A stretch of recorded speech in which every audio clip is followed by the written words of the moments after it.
Welcome to My Morning Cup, a podcast produced by Costa Media Advisors and brought to you by the generous support of the Tennessee Valley Authority. To learn more about TVA's impact on our community, follow TVA on Instagram at TVA and on Twitter X at TVA News.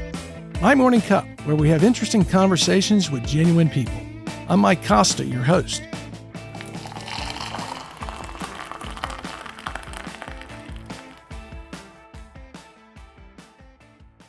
My guest this week is Dave Flessner.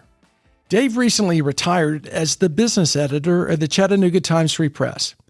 After 40 years, there's not a person who knows Chattanooga's story better than Dave Flessner, and that's why we wanted to have Dave as our 100th episode of My Morning Cup. Dave, welcome to My Morning Cup. Before we find out how you got the nickname Super Dave, let me ask, what's in your morning cup?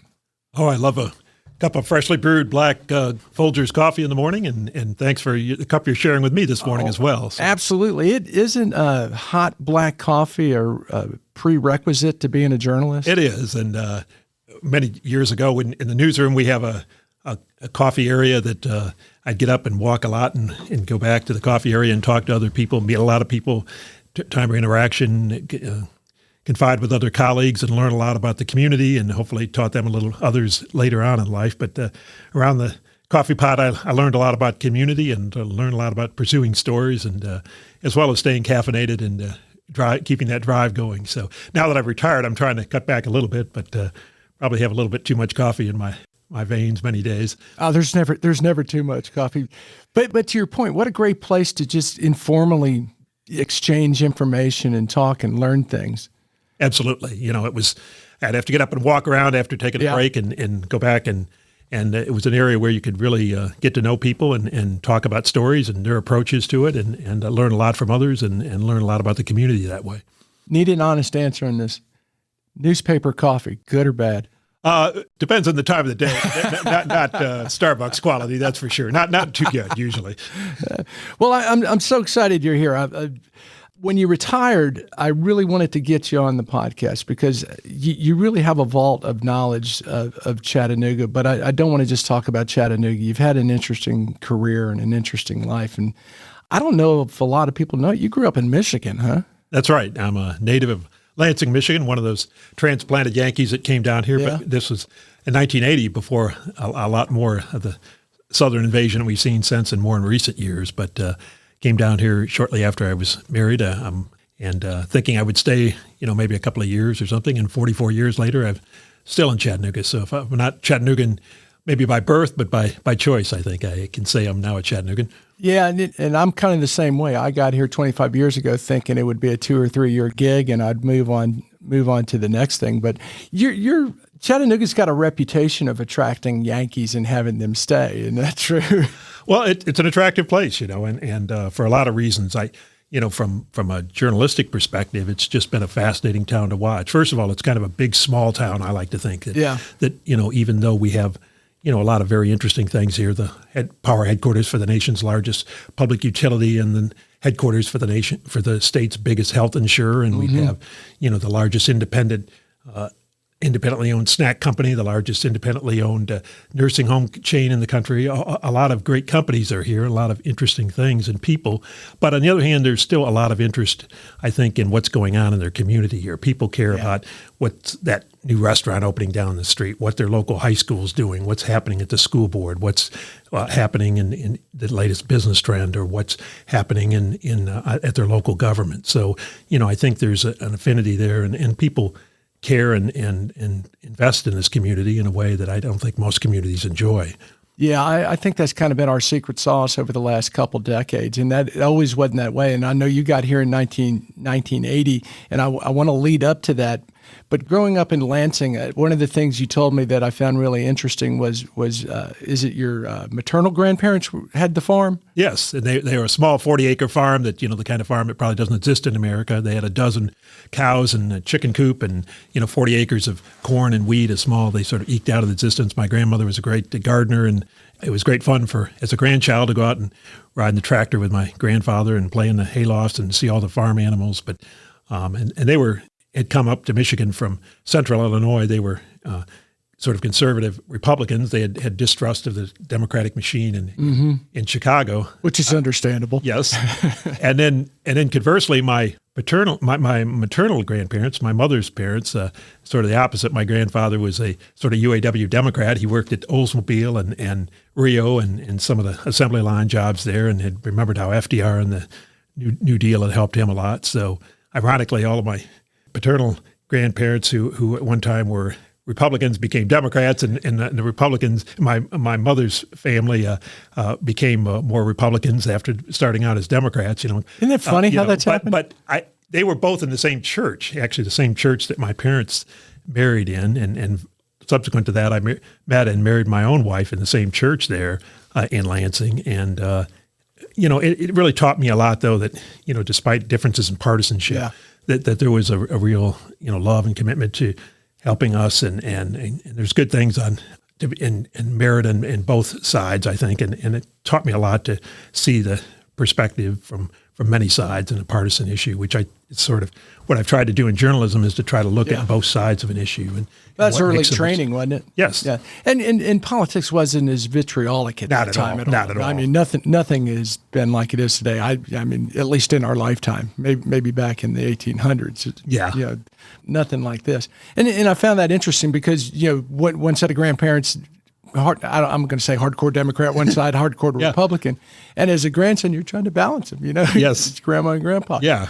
And related to that, you have an older brother, correct? Yes. And he was on the debate team and got you interested in debate? Yeah. Because you guys were arguing all the time? We were arguing a lot, and my poor parents at the dinner table had to put up an awful lot of arguments between their siblings, and then he was in debate and got me sort of interested in that. And so in high school, after trying some middle school sports, I wasn't a stellar athlete or anything, and I played trombone in the marching band and then was on the debate team. So that I was, yes, a nerd in high school, but we were in the debate team and managed to go around in state and a lot of different tournaments. And again, that skill set sort of taught you you had to argue both for and against the topic of the day. So taught you to sort of make arguments and see the other side and the perspective on that. And thought I wanted to be a lawyer at one point as a consequence of that. But also led to me doing some entrepreneurial work early on, because at the time, and this says a lot about where we are in terms of information and the dissemination of that,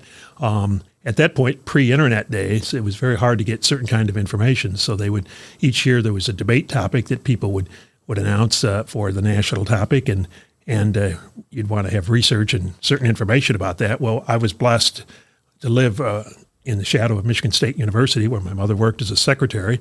So we had access to the MSU library there, and also close to Lansing, the state law library that was downtown. So we had access to a lot of law journals, things that most people just couldn't get to at that point. You forget that before the internet, now you can get everything in the palm of your hand, all kinds of information. You had to go to special libraries to get that. So we had access to that. So my debate partner and I, looking for a summer job, Larry Shapiro and I, decided we started Shapiro Flessner Research and SFR, and actually made debate handbooks. So 16, 17, 18 or something like that. So you're 16, 17, you're on the debate team, and each year the debate team comes out with the topics. Then it's your responsibility to go research it and be prepared. And fortunately, you got Michigan State right there, but you got this entrepreneurial streak that you and your partner go, you know what, this is good for us, and if we're already doing all the legwork, why don't we just resell this? Exactly. And so we figured a way to send mailings out all over the country, and we didn't make a lot of money, but a few $100s in that era for high school kids was pretty good for a summer job. That's really good. I mean, I'd take a few $100s right now. How long did that go on? Oh, I think there were 2 or 3 years we did it, maybe a little bit even to college. I think there were 3 years of that we tried it, and worked out okay, and it was fun, and it was also had another job at one point that wasn't, that I think helped me a lot in terms of developing skills of learning how to sell things and learning how to research and learning how to be entrepreneurial and sort of creative and thinking. I also had a lot of other jobs that were, much more mundane, I guess, and challenging, and that sort of motivated me to stay in college when I went to college, to make sure I wanted to work with my mind and not just with my hands. I realized that you did lawns and restaurants. Yes. Yes. The restaurant busboys and shoveled snow and mowed lawns and worked in warehousing and all kinds of jobs. Well, talk about the bookbindery. One job I had was at the bookbindery, which was I worked for a couple of summers, and they would rebind old library books and school textbooks in the summer, so they were busy then. And in that era, of course, we still used linotypes, which were setting lead type to put on the spine of the book when we'd relabel, and after the book was put in a new bound in a new cover, then we would have to put the title on the book and all. So some of us worked then as linotype operators. Because my mom was a secretary, she taught me very early how to type. And so I learned how to use a linotype operator when I was in summer jobs. And I remember an old guy that worked there for a long time thought I was pretty good at linotype, and he said, "Well, Dave, don't worry. If it doesn't work out in college, there'll always be jobs for good linotype operators." Yeah. Fortunately, I did not take that career advice because I think there's probably a half dozen linotype operators left in the world. Most linotypes now are in museums, including one at the Chattanooga Times Free Press. If you go on the first floor, we have an old linotype display there to show you how we used to use lead type. Of course, lead type was replaced by more modern print technology, and ultimately it's digital now. So there are very few, if any, linotype operators left anywhere. But so fortunately, I didn't take that career advice. Did you ever go down to the printing room just to keep your skills sharpened? The printing was an amazing task, and I Big Red, the big printing machine they had for a while, and then more modern ones later. It's a technology that those of us on the news side didn't always keep up with. But early on, when I did start in the newsroom, we did turn in actually physically hard copy, and we'd take it to a linotype, and people would have to retype it and make a linotype, lead type in the early 1980s when I first came here. That was a labor-intensive process. Absolutely. So you've got all these summer jobs. The debate team's kind of, without knowing it, preparing you for journalism, but you still want to be a lawyer. Yeah. And you grew up in the shadow of Michigan State, and you go to Michigan? Yes, it's true. And my poor mother, who worked at Michigan State, she and my parents were wonderful because they and neither of them had a college degree, but they worked very hard to make sure that both my brother and I did go to college. And my mom, who worked as a secretary at Michigan State, was willing to spend her hard-earned money to send her son to the arch rival of MSU, University of Michigan. I thought, they would have a great law school, and they did. Yeah. Of course, when I got to University of Michigan the first year, there were thousands of freshmen there, and I think 60% of the people they surveyed wanted to either go to med school or law school. Wow. And there was only a few hundred that were actually going to get into there, and including everyone from around the rest of the country. So I sort of went into journalism, and truth be known, just because it seemed like an easier way to get a higher grade point average. I could write and stuff. It was an easier degree. But, I lived with some guys that were doing engineering and pharmacy and pre-med, and they were studying all the time. And, I had a pretty good time. But, but I sort of fell in love with it and started working a little bit in radio. But when you went into journalism, and if I understand this correctly, it wasn't necessarily that you wanted to pursue a journalism career at that time. You thought that would increase your chances to getting into law school because while everyone else is fighting out pre-law. Yes. You're a calculating guy, Dave. Well, but along the way, I sort of fell in love with it. So, I discovered that journalism is a lot of fun. And, my dad had always been one who read the newspaper a lot. And when I think about what I always tried to orient myself toward when I was writing is people like my father, who I thought was a pretty smart guy, but didn't have the privilege of going to college or anything, but wanted to stay up in the community. He read the newspaper cover to cover every day. Which is what a lot of people would do. Exactly. And it really is a way for a lot of people, the average person, to sort of know about their community. And that's what really motivated me, I think, to do that. Although I sort of got interested in broadcast journalism. And Mike, you as one who's worked many years in that, you can appreciate looking at me, perhaps the advice that was given to me that by a very wise person said, Dave, because at first I thought I wanted maybe television news and, be on TV and be a star and all that. And as many people think when they get into journalism, I think. But somebody said, well, my face might be a little bit better suited for radio. So I did work in radio actually for like 3 years and was actually a news director for a campus radio station, student-run station, WCBN there in Ann Arbor for a number of years, and actually interviewed then for a job, my first job out of college, at graduating from the University of Michigan in 1977 or so. I went out to Hastings, Nebraska, and they interviewed me and listened to a lot of tapes and spent a few days with me. But afterwards, the station manager kind of took me aside and said, Dave, and I think he was trying to politely let me down. He said, your voice might be better suited for newspapers. So fortunately, the Hastings Daily Tribune, the local paper there, owned the radio station there. That was allowed by the FCC in that unusual case. That was an exception at that time. It was. It was an exception. Seton had a company there, had that. And so I went to work for the Hastings Tribune and really sort of fell in love with print journalism at that point. So you got a face for radio and a voice for newspaper. And I'm curious on the journalism aspect, because you started pretty long. Was there a story or a point when you were, whether it was in college or early on, that you just said that had such an effect on you and said, this is what I really want to do? Or was it the overall? I think it was overall. There were a lot of stories. It's exciting, obviously, to finding out things first and everything people are talking about. It's exciting to be what's interesting but also, when I do most of my career, some of the smaller stories you've done that, in covering business for so many years, I'm always amazed that people will see me years later, and sometimes I won't even recognize them or much about them, but they remember the little story that we wrote about them years earlier and what a difference that made. So, I've always been trying to cognizant that, we can hopefully make a difference by telling people what's going on. And, I really am a big believer that, for our free enterprise economy and for our democracy to operate, we need, effective and free and open and accurate information, because government is dependent on who we elect, and we have to have informed electorate to pick the best people to run our government. And in a free enterprise economy, consumers need to know the most that they can about making wise choices in the marketplace. Yeah. Investors need to know information about where to invest their money. Certainly workers need to know what makes the most sense where they work.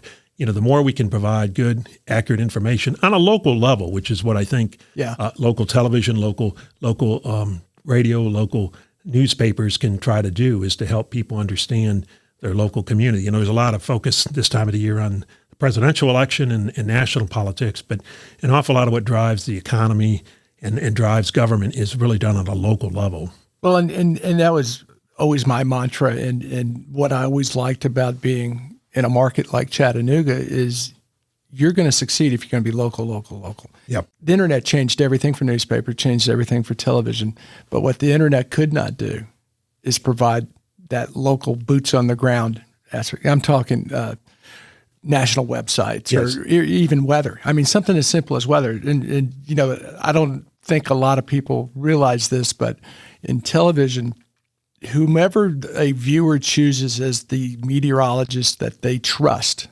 that's the station they're going to watch. And that's why the chief meteorologist is such an important position in any television station. And they tend to be the ones most highly compensated.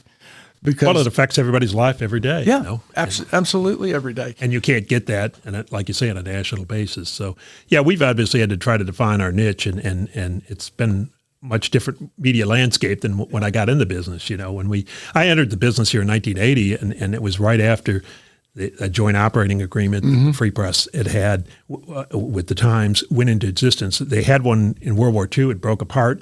And in the 1960s, there was competitive papers. In fact, at one point, the Chattanooga Times created an afternoon paper, the Evening Post. So there were 3 daily print newspapers in the 1960s in Chattanooga. It was a very competitive market. Yeah. Ultimately, for a variety of reasons, they came together. And the joint operating agreement was allowed under the Newspaper Preservation Act, where you could combine print operations and advertising operations, but then maintain independent editorial operations. So that's what we were able to do all the way to 1999, when Waco Media purchased ultimately first the Free Press and then the Times, and merged the papers to form the Chattanooga Times Free Press. One of the things that attracted me to the Times was this was a paper that Adolph Ox went on to buy the New York Times, had started and built up. Talk about that a little bit, because I know longtime Chattanoogans know the history of the Times, but I don't necessarily know that a lot of people, particularly people coming here now, understand the connection between the New York Times and the Chattanooga Times and Adolph Ox and Ruth Holmberg. Yeah, well, Adolph Ox was, in the 1800s came to Chattanooga, bought the Chattanooga Times, and with the motto, at that point, there was a lot of partisan media outlets, political parties, and people owned media. Sounds like cable television. Sounds a little familiar, doesn't it? I mean, that's sort of the cable TV world of today, or a lot of the social media of today, And so he had the famous mantra, to give the news impartially without fear or favor, which remains on our masthead of the paper to this day. And he went to New York, and there were about a dozen New York papers at that time. And using the experience he had in Chattanooga, he built the New York Times into what it was then. And the Ox family continued to own the paper with stock ownership later, but they continued to own the New York Times. They ultimately sold the Chattanooga Times in 1999 or 1998, right before our merger in 1999. But when I came here, Ruth Holmberg was the granddaughter of Adolph Ox, a wonderful woman, philanthropic, did a tremendous amount for this community. I think we were fortunate. They had some of the Ox wealth behind them, so we jokingly sometimes called ourselves a great nonprofit paper, but I don't think that was the intent. But, we had the joint operating agreement with the Free Press, but after this long newspaper battle. But it was still a very competitive arrangement. We competed every single day and tried to, with the Free Press, trying to get the news of the day, and very much along with television and radio, that was much, a lot of radio news was a lot more stronger too. And right up to the point of 1999 when we merged together. And I will say this, when the merger finally occurred in 1999, and I had been privileged to be a reporter and a assistant city editor and a city editor for the Chattanooga Times in a variety of different roles.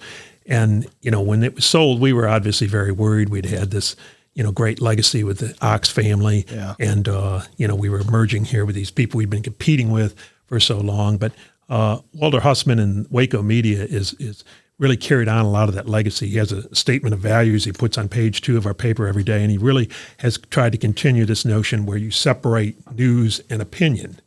And he even continued, we have opinion in our paper on the opinion pages, the editorial pages. And it's labeled that. Yeah, it is.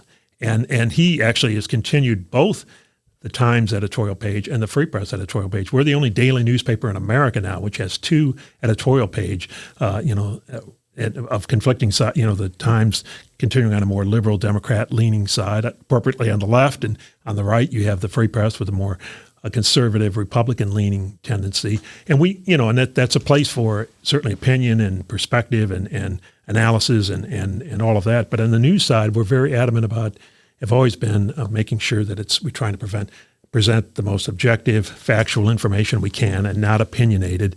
And as reporters, we're really obligated to try to just tell it as straightforwardly as we can. We don't get involved in local politics. We try to be as fair and balanced as we can in the coverage of that. And, Walter Hussman continued that legacy, and it was extraordinarily glad to do that. Also, I will say for many of the people at the Free Press, Johnny Vass and others who I competed with for many years, he was a business editor at the Free Press. When we came together, I think there was a sense of uniting together, and some of the departments in the paper maybe struggled a little bit more in sports and some other areas, but in most of the paper, we were able to really work and move forward and combine together. We had a newsroom of, at that point over 110 people, so we're about a third of that now, but it was extraordinary opportunity, and coming together, we tried to keep a lot of the best of what both papers had when we did that. And in the business area, which I worked in, we were privileged then for the first time to have a standalone business section. We had actually 6 people at that point writing in business. We were able to actually enhance our business coverage by having both of the papers together. And I like the 2 editorial pages. I like a paper that's got a left perspective and a right perspective. And I'm glad that Walter Hussman kept that. It makes us unique, but it also gives you a balance. And I saw something the other day. I guess it was on Twitter, Tennessee Holler was saying, Chattanooga Times Free Press endorses Gloria Johnson.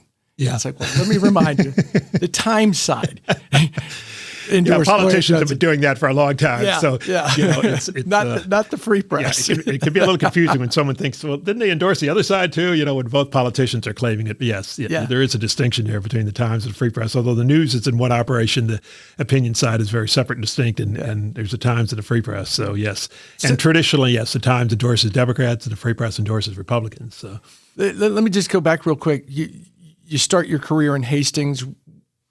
But you're not there, 2 years, and you go back to Michigan? About a year, because at that point my girlfriend, now wife, was graduating from Michigan, and we had grown up knowing each other in our church, and she's a couple of years younger than I, but we didn't actually start dating till she went to Michigan, and we were at University of Michigan, so we were, I was eager to get back to Michigan, and so decided to go into. I'd had a real interest out in Hastings about writing about business and things, and so I decided to study economics and went to Michigan State. Make my mother happy, but Michigan State's graduate school in economics, and worked a little bit. I worked both for the Ingham County News there, and then in the Lansing State Journal as well, part time while doing that. But and studied economics and learned a lot about that. And economics is another field where I think you begin to appreciate that you're looking for things that are in the best advantage to the most people and move us forward. But in economics, as in much of life, there are winners and losers in everything. When we come out with a new product that makes life better and we move ahead, that's good for society as a whole. But there are a lot of people that are displaced. I mean, the motor vehicle came along and gave us mobility and tremendous things, but the horse and buggy whip makers were all put out of business. And in our own career, the internet has done wonderful things about giving us access to information. But in the communication industry, it's been a challenge because we have much more competition now than we ever did. A lot of people think, well, there's only one newspaper in town. But we have more competitive voices for information now than we have ever had. Well, and the other thing it did, and I talk about this a lot, is it took away the gatekeeper. Yes. I mean, you and I came up that if you wanted to get something out, you had to go through the gatekeeper in the newsroom or the editorial voice. And today, anyone with an internet connection has a voice. Yes, and that's what's concerning to me in terms of just the way people get information and process information is that the internet, although it has some wonderful things and you can access all kinds of information, get original sourcing and the like, there's also a news flash in case you don't know, not everything you read on the internet is true. What? There's a lot of, opinionated reporting that goes on, and an awful lot of rumors get out there. Yeah. And as we jokingly always said in the newsroom, unfortunately, the facts get in the way of a lot of good stories. You hear a lot of great rumors, and they turn out not to be true. Yeah. But those rumors now oftentimes get on the internet. People believe them, or there's a certain partisan perspective or slant to the story that leads people in a certain direction. You don't have that fundamental fact checking that's going on and the filters that existed in the past. We had, of course, in the old days, we were a daily newspaper, so we had once a day deadline. Of course, with the internet, the deadline is immediate and all the time. And so that's advantageous. People can get information quicker, but the filters and the fact checking gets a little more challenged to keep that in real time. And you really notice that with a breaking news event or even with political stories, people just wanting to get their bent on it and people going in a certain direction. And the other thing, too, is about social media is that the algorithms that have been created as such that, and to their credit, that they want to tell you the information you want to know. And so, but as a consequence, if you're interested in certain kind of news and certain kind of information, they're going to feed that back to you. So there's sort of an echo chamber that exists. And if you have a certain propensity for certain kind of thinking about on a partisan issue, you're probably going to get all the information on that side and not the other side. And I always thought one of the challenges that we try to do in newspapers is to at least let you consider the other side and understand that, because there's usually another perspective to consider. And the reader, it's up to them to make up their mind what they believe on anything, but I think it's important that other perspective be offered to people, and so they understand, there is another side to the story. Well, I think you were at the Rotary where we had Governors Haslam and Bredesen, and I can't remember the brothers' names who wrote the book, The Myth of Left and Right, but the podcast, the other guy might be right. Yeah, and that was the famous Howard Baker saying. Yes. Sit and listen to him. And I think that's really what we miss. It is. And Tennessee has had a great tradition of politicians who understood and were sometimes bipartisan. And I fear we're in such a partisan, divisive era now that we can't see anything on the other side. And that's true with both parties now, I think. Yeah, absolutely. I want to talk a little bit about why you ended up in Chattanooga. So you go back to Michigan, you go to Michigan State, you get a graduate, your master's in economics. Yeah. You're writing business stories. You've decided you want to pursue journalism, and it's 1980, and Chattanooga is a decaying manufacturing river town. But boy, Dave, do we have a job for you? Well, and of course, I came from Michigan, so they were struggling at that point too. And it's interesting. People worry about high unemployment and high inflation now. At that era, we forget after Jimmy Carter and when Ronald Reagan first came in, Ronald Reagan did a lot of great things over time, but the first 3 years, it was a real struggle. And we had double-digit interest rates at that point. Mortgage rates were over 10%. And so obviously the economy suffered a great deal, and that was true in Michigan. But this opportunity came in Chattanooga, and I saw that it was sort of the mother paper in the New York Times. I was intrigued by it and thought I'd stay a couple of years or something, but have stayed here since because Chattanooga's been a fascinating town. But when I first came here, the biggest employers in Chattanooga when I came in 1980 were Combustion Engineering, DuPont, Wheelan Foundry, Standacusa Thatcher. All of these companies no longer even exist in Chattanooga anymore. And most people don't know the names. They don't know the names. We had tens of thousands of people working in textile industry, in the foundry industry, and a lot of the, we were the biggest automotive foundry in the country, independent automotive foundry. And Tennessee Valley Authority here, when they were building 17 nuclear reactors, they had over 50,000 employees at that point. Today they have about 10,000. Wow. So, there was a tremendous shifting downward. And this was known as sort of the dynamo of Dixie. And we were a very manufacturing-based town. At one point, over 35% of our workforce was in manufacturing, one of the highest in the country. And we were very proud of that in the 1960s and bragged about that. Of course, some of the other top 10 cities that were in that were places like Flint, Michigan, and Toledo, Ohio, and Gary, Indiana, and Birmingham, Alabama. Now, Birmingham, the steel city, sort of bounced back a little bit, but those others have never fully recovered. But interesting, when I came in 1980, Hamilton County had 169,514 residents in the city. We lost over 10% of the population in the 1980s. We didn't regain, the city didn't. Now, some of this is because people moved into the Hamilton County outlying areas, but we didn't regain the population loss until 2010. It took us 30 years to get back That's to incredible. Population loss. So it's so interesting now when a lot of people are worried about us perhaps growing too fast or worried about not having enough housing. In that era, there was a real concern that, by politicians and by business leaders, by everybody, that, we were a declining city in decline. And most parents were concerned that their kids were having to move away to find jobs. And it was a real sense that any kind of job was needed. And it was a real, as a manufacturing-based city, between automation and offshoring and a host of other reasons, automobiles becoming lighter weight, that technological changes that occurred. A lot of the traditional big industries in town were declining, and we lost, population. We were but to our credit then, I think we looked as a city, and this is what I was able to chronicle so well and observe, and what really kept this such an interesting and compelling city to work in, was the way in which Chattanooga sort of looked at their assets, as anybody has to do, is what is it that you... What are my strengths? What are your strengths, and what can you do next? And, Chattanooga is, it's a scenic, beautiful city with the mountains and the river. It's logistically located very well in the middle of the country with the river access and rail and interstate connections. But it wasn't really pretty then, was it? I mean, that's true. There were a lot of challenges. In 1969, it was declared by the Walter Health, Cronkite, Education, Welfare, and Walter Cronkite famously said it was the most polluted city in America. Yeah. And you really did, because they had so many foundries, and because of the mountains, there was these inversions. It was a very polluted city. You even had to turn your lights on sometimes to even see.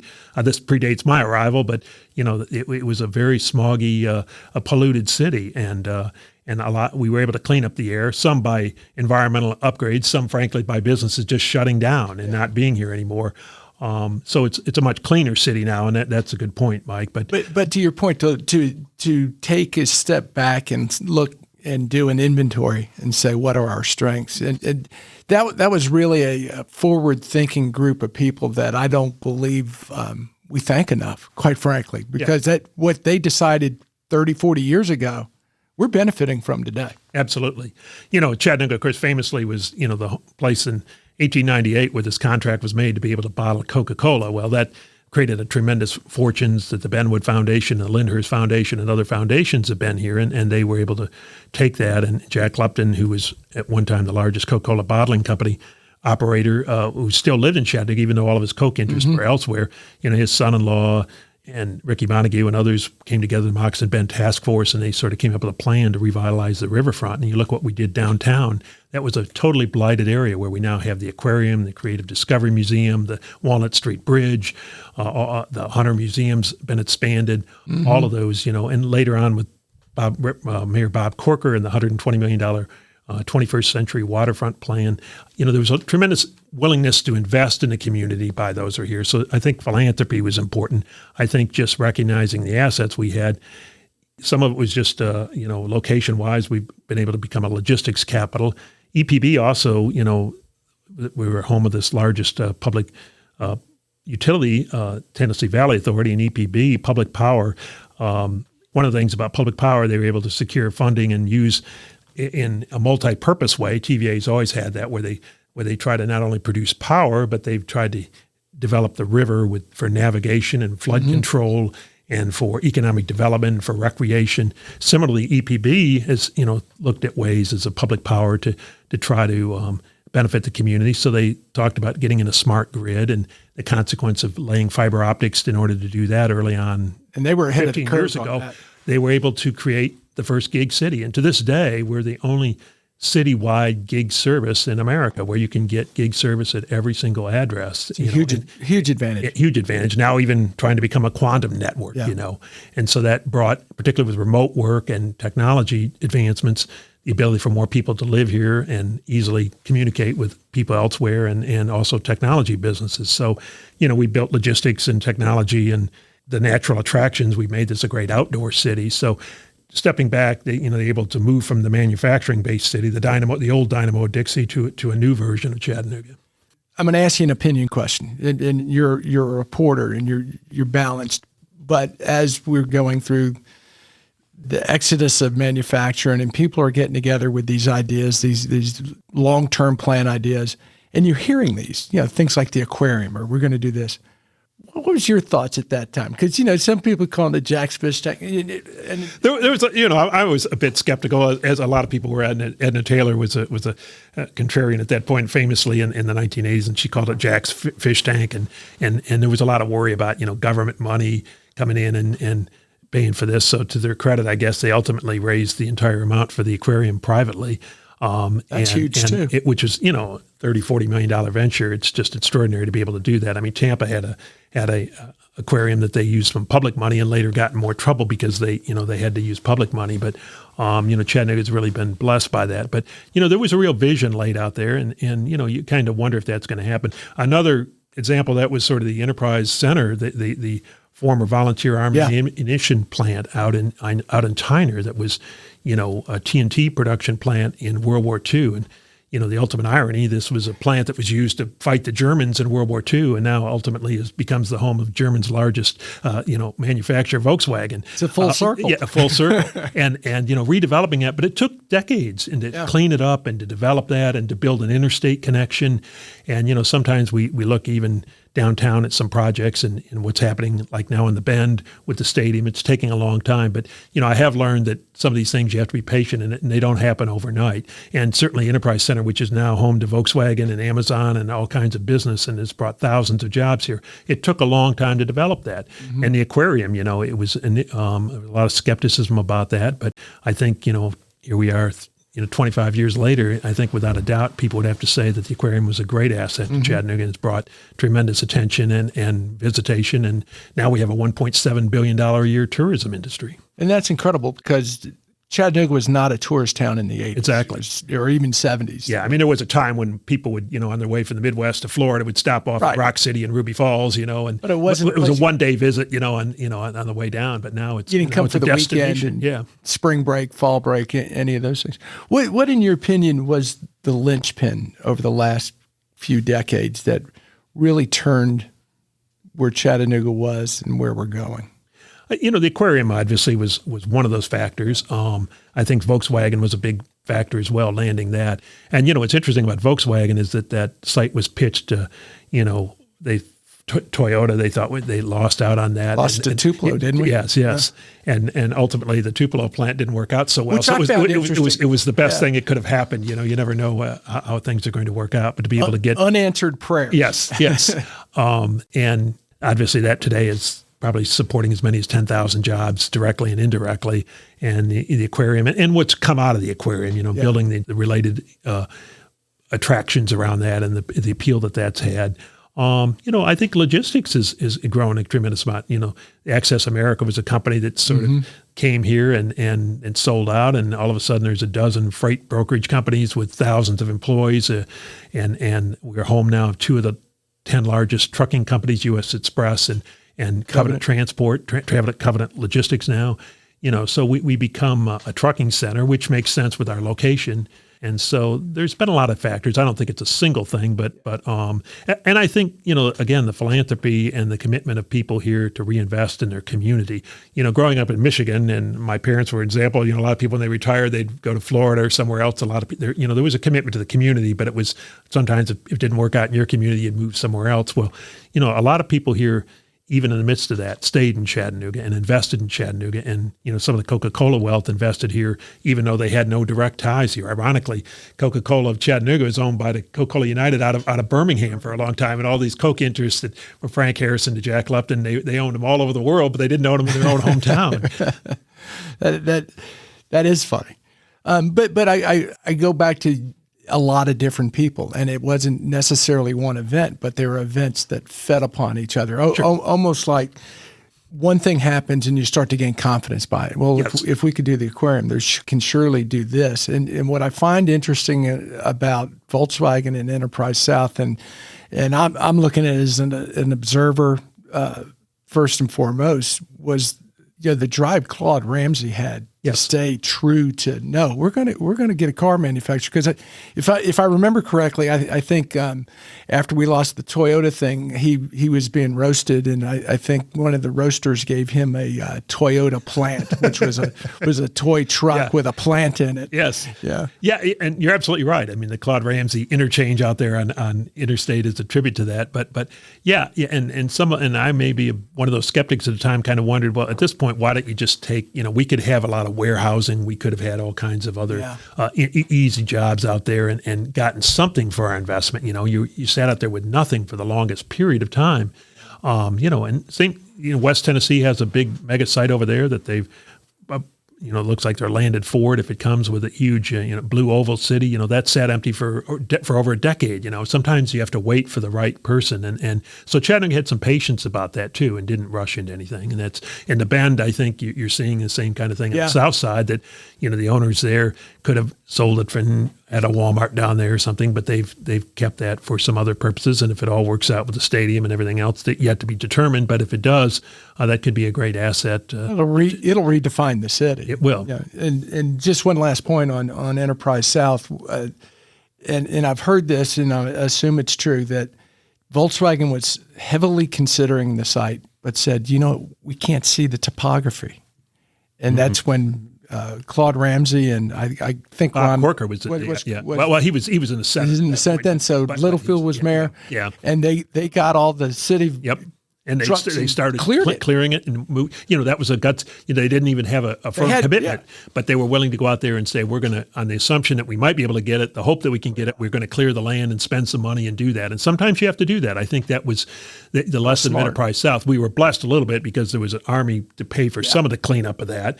We've been blessed also with some federal dollars that have come in. In the case of EPB, with the great Gig City, we had some federal grants for that. In the case of Enterprise South, we had some federal grants that helped to clean up some of the old volunteer ammunition plant, the VAT plant.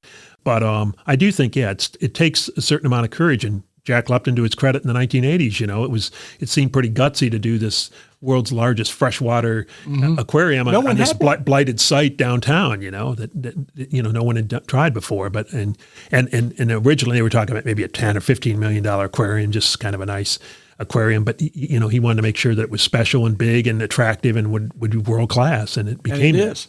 Yeah. It is. On the Volkswagen side, I think the smartest thing they did was put an internet camera out there. Yes. The folks in Germany could see the trees being cleared. That's a good point. Yeah, they knew exactly how to do that, and they used Bob Corker, who's on the Foreign Relations Committee, and they used everybody to sort of convince him to come here. And it's a group effort. Yeah, it was. What was the hardest story you ever had to cover? That's a great question. There's a lot of them, because people don't want to talk about it or something. There's been a lot of cases where when you talk to people that laid off, it's really rough to see their whole life. disrupted. I mean, for you, it's a daily story, and you're trying to get on deadline and file the story about this plant closing and how many people are affected and some of the basic details. But it's everything to the people involved. And for people, like you say, that have worked there their whole life, they built their career, they don't know what's next. Those layoffs in the early years were really tough to see for a lot of people that it was the best job they ever had, and they didn't know what they were going to do from there. Like today, you might be able to find another job quite easily. For many of them, it was not that easy to find another job. Well, and just to paint the picture on that, if you're looking at, say the mid 80s and a factory's closing, these guys and gals who work there 20, 25 years might get 2 months severance, yes. maybe. Yeah. That doesn't last a long time. And then where are you going to find a job that was similar to that? Right. That's going to support your family in a town that's losing manufacturing jobs. Especially in the textile industry, which was very big in this town at one point. Mm-hmm. These were skills, certain machinists and everything, but it was a skill set that was basically there was no demand for it. It was moving offshore, or it was being automated and displaced. So people that had this wonderful skill set for so long, like me being a linotype operator, that's just no demand for that anymore. So you have to find something else to do, and that's hard for a lot of people in the struggle of that. And trying to tell that story is always a challenge, but it's a compelling story, obviously, and trying to do that in a sensitive way is always, a bit of a challenge as a journalist to be, it's a great story, but to make sure that, you're telling it in a fair and complete way. How do you get people to tell you that? Because a lot of people, you call up and say, "Hey, I'm Dave Flessner with the Chattanooga Times Free Press. Like to ask you about," and all of a sudden these walls go up. Of course. So how do you gain that trust? How do you get someone to say that's a real challenge, and it is and that's why. Early on in my career, I even worked. R.L. Polk Publishing was used to do the city directors, and we had to go door to door and ask people questions. And this would never work in today's world, but this was pre-internet era and stuff. And we would go door to door and ask them, where they worked and who all lived there and all this information. And people would tell you. And people would tell me. It was an amazing thing. Not everybody, but enough that they used door to door enumerators for college age kids that I did that. But just try to, look people in the eye and try to be as sincere as you can. And it doesn't always work, but building people's trust is a difficult thing. And there's a lot of distrust of the media and with good cause. I'm not saying that we are perfect. We make our mistakes. But one thing I think we try to do is when we make a mistake, we own up to our mistakes. We try to get those corrected. We're very adamant if we make something in error that we get it corrected, that we look at how that happened to make sure it doesn't happen again. And, we try to, as best we can, to be as accurate as we can. We're not trying to push some agenda. We're trying to be as accurate as we can. But that said, sometimes in the immediacy of a story and sometimes wrong information gets reported. But we are committed to getting things as fair and accurate as we can and to telling people's story as best we can. Mm-hmm. Related to that, what is the story that you look back on? It was not only a good story that you go, that was something that positively affected Chattanooga. What's your favorite story that you covered?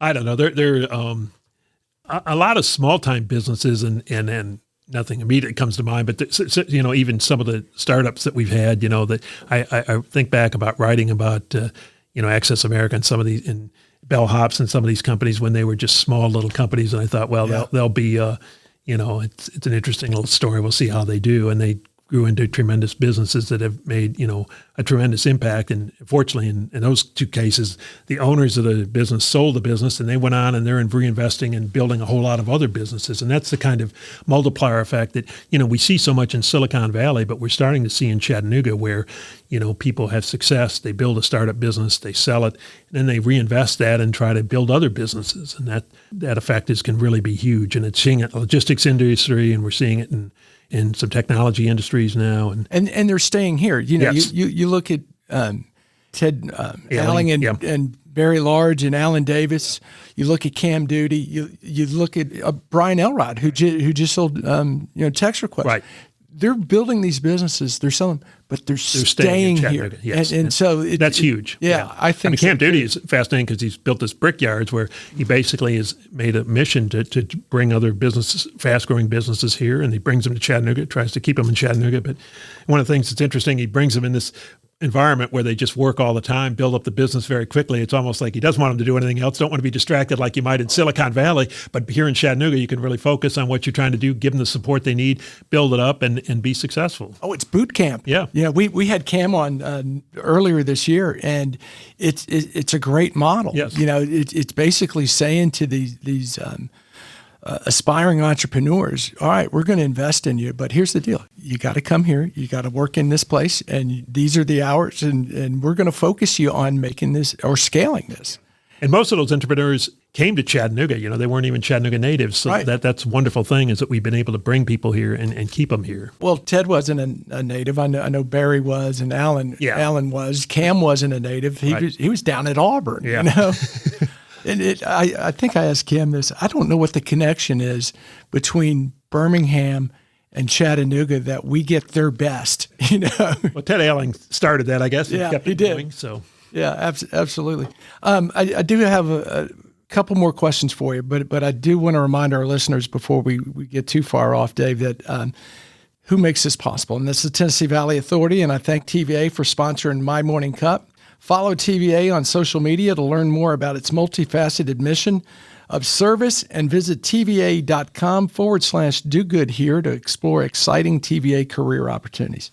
Now, you've had fascinating career. You've been in Chattanooga 40 plus years. You've been a reporter. You've been an editor. You've been the business editor. But you also started Edge Magazine. Can you talk a little bit about that? Yeah, this was about 10 years ago. Our then president of the newspaper thought it'd be interesting. We started getting more magazines. Some of this, the internet's obviously reshaped the media landscape a lot. We're looking for different ways to more directly relate to people. And, in a number of cities this size, frankly, other business magazines have been started. So some of it was a defensive move. Some of it was, offensive to try to make sure we got ahead of it. And so we decided to start some monthly magazines. So we started Chatter Magazine as a lifestyle magazine, and we still publish.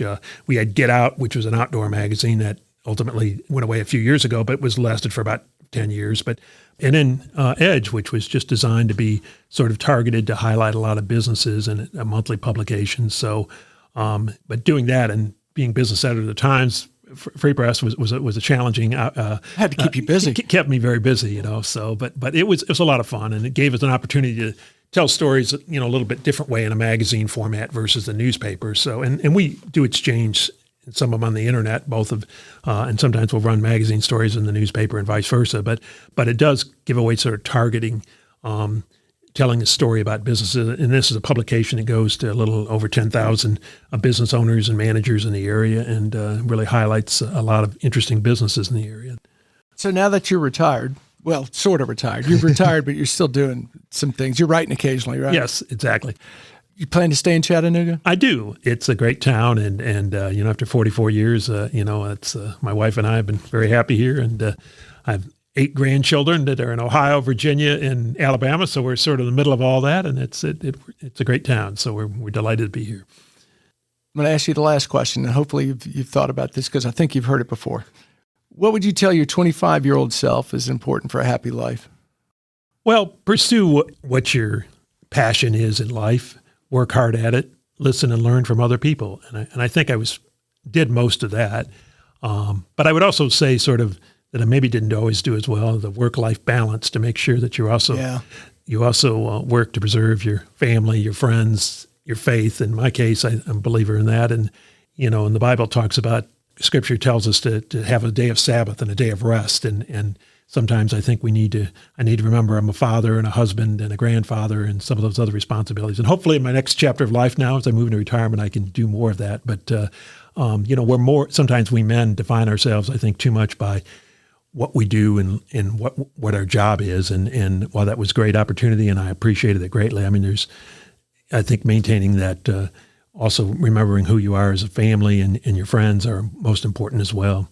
I think that's so important because it's something I've experienced, particularly over the last 5 years or so. You get so caught up in your title, you get so caught up in your money, and it's almost a way of keeping score. Yeah. And, that competitive thing that at the end of the day, that doesn't matter. It doesn't. At all. As they say, they're not going to put on his tombstone, he wishes he would have had another day at work. A good point. Yeah. Well, Dave, this is great. I've as I said, I've admired your work for a long time. I really appreciate you coming and talking about it. And I just wish you the best and hope you enjoy retirement. But I know you're not going to be fully retired. We'll see that byline, I'm sure, at least once a week. Yeah, whatever. Thanks, Mike. I'm great. And I've told you you're a great interviewer. And it's one who's done this for a half century and talked to a lot of different people about different things. You do a great job, I think, of drawing people out and hearing their story. And I'm always enjoying listening to podcasts, finding out more about really good, interesting people in Chattanooga. Maybe not so much today, but for a lot of the other people you interview, it's great to find out their story and how they got to where they are and what's important to them. Well, thank you, Dave. That means a bunch to me. I really appreciate that. Thanks.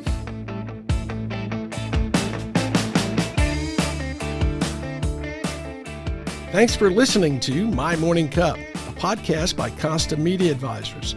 If you like this episode, please share it with a friend.